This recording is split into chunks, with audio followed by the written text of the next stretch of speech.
why I spend so much time stretching and foam rolling before I even get to my workout. So I just kind of wanted to show you like my routine.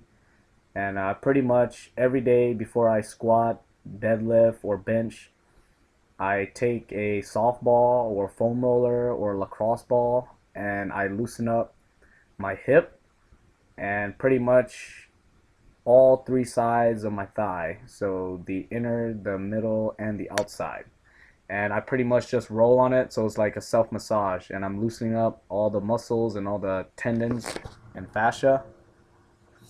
When I'm done with each leg, I usually foam roll my lower back, just to kind of loosen up the muscles. I foam roll the sides of my lats and my neck and pretty much my hamstrings and my calves. I'm not really going to show all that, but you kind of get the gist of what I'm doing. If you don't know what foam rolling is, look it up. It could save you a lot of injury and prevent, you know, further injuries. And yeah, this is a lot of basic stretching that I do. I spent probably 30 minutes doing the foam rolling and the stretching. And for anybody who's ever been injured or anybody who is, a top athlete or, bodybuilder or anything like that, who's been kind of neglecting this part of your training, I would highly recommend you spend 20 to 30 minutes before and partially after training just foam rolling and stretching.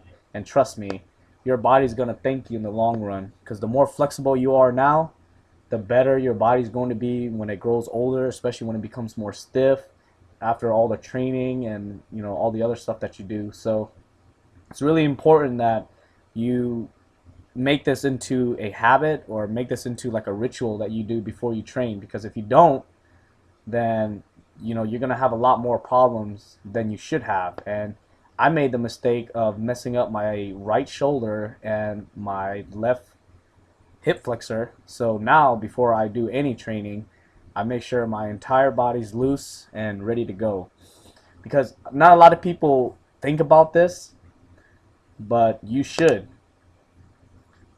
And that's pretty much it.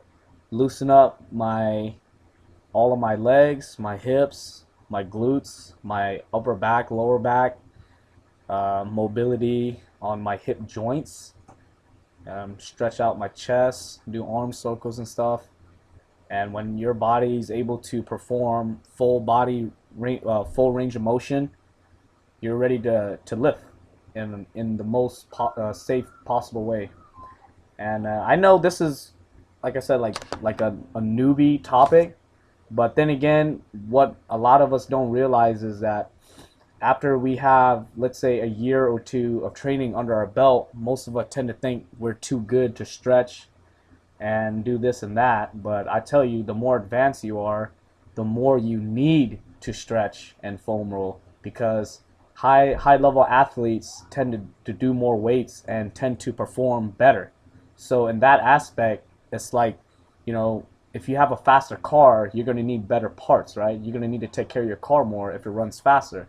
So in this way, if you're performing or been training for a while, it's very important to stretch and foam roll and make sure your body can perform full range of motions. And that's pretty much my entire routine. Probably take about 30 minutes before I train every day.